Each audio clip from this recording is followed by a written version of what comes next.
27 বছর বয়সে যখন আপনি চাকরি খুঁজতেছেন, তখন আপনার বয়সী কেউ একজন ওই ব্যাংকের ম্যানেজার হয়ে বসে আছে।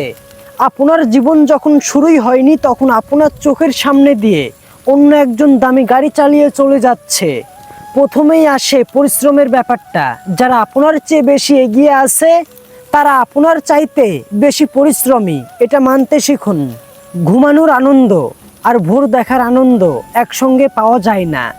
আবার শুধু পরিশ্রম করলেই সব হয় না।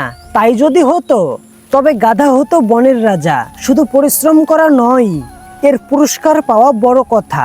আপনি ওভারটাইম না করলে এক্সট্রা বেতন কিভাবে আশা করবেন? সবার দিনই 24 ঘন্টা। আপনি বাড়তি কি করলেন, সেটাই ঠিক করে দিবে আপনি বাড়তি কি পাবেন। আপনি ভিন্ন কিছু করতে না পারলে আপনি ভিন্ন কিছু পাবেন না। বিল গেটস রাতারাতি বিল গেটস হয়নি। শুধু ইউনিভার্সিটি ড্রপ আউট করলেই স্টিভ জব কিংবা জুকারবার্গ হওয়া যায় না। নজরুলের প্রবন্ধ পড়লে বুঝবেন তিনি কত বড় অশিক্ষিত ছিলেন। শুধু রুটির দোকানে চাকরিতেই নজরুল হওয়া যায় না, কিংবা স্কুল কলেজে না গেলেই রবীন্দ্রনাথ হওয়া যাবে না। সবাই তো বই বাঁধার দোকানে চাকরি করতে পারে, কিন্তু মাইকেল ফ্যারাডে হতে পারে না। বেশিরভাগই তো সারা জীবন বই বাঁধাই করেই কাটিয়ে দেয়। স্টুডেন্ট লাইফে কে কি বললো সেটা নিয়ে মাথা ঘামাবেন না। যেই ছেলেটা প্রোগ্রামিং করতে পারতো না, সে এখন একটা সফটওয়্যার ফার্মের মালিক। যাকে নিয়ে কেউ স্বপ্ন দেখেনি, সে এখন হাজার হাজার মানুষকে স্বপ্ন দেখায়। কেরিয়ার নিয়ে যার কোনো ভাবনা ছিল না, সে এখন সবার আগে পিএইচডি করতে আমেরিকায় গেছে। সব সাবজেক্টে ফেল করার পরে মহা খুশি হওয়া ছেলেটিও এখন একজন সফল ব্যবসায়ী। আপনি কি পাবেন কি পাবেন না, এটা অন্য কাউকে ঠিক করে দিতে দিবেন না। সরকারি ইউনিভার্সিটিতে চান্স পাননি, প্রাইভেটে পড়ছেন, সবাই বলবে আপনার লাইফ শেষ। আমি বলি, আরে আপনার লাইফ তো এখনো শুরুই হয়নি। আপনি কত দূরে যাবেন এটা ঠিক করে দেওয়ার অন্যরা কে? লাইফটা কি ওদের নাকি আপনার?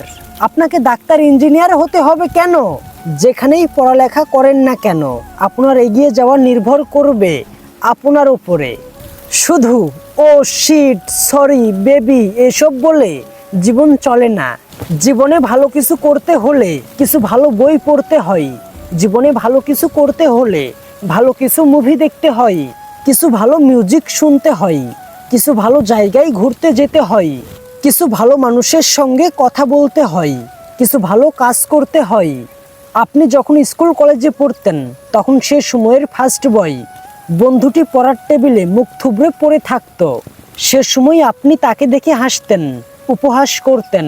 এখন সময় এসেছে আপনি পড়ার টেবিলে বসে থাকবেন। জীবনটাকে যে সময়ে চাবুক মারতে হয়, সেই সময়ে আপনি জীবনটাকে উপভোগ করলেন।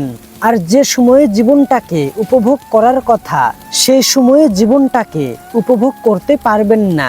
এটাই স্বাভাবিক, মেনে নিন। মেনে নিতে না পারলে ঘুরে দাঁড়ান, এখনই সময়। কষ্ট করুন, লক্ষ্য ঠিক করুন। ব্যর্থ হবেন কিন্তু থামবেন না, এগিয়ে যান। 100 বার ব্যর্থ হলে তা থেকে 1000 বার শিক্ষা নিন, তবুও থেমে যাবেন না। সফল আপনাকে হতেই হবে।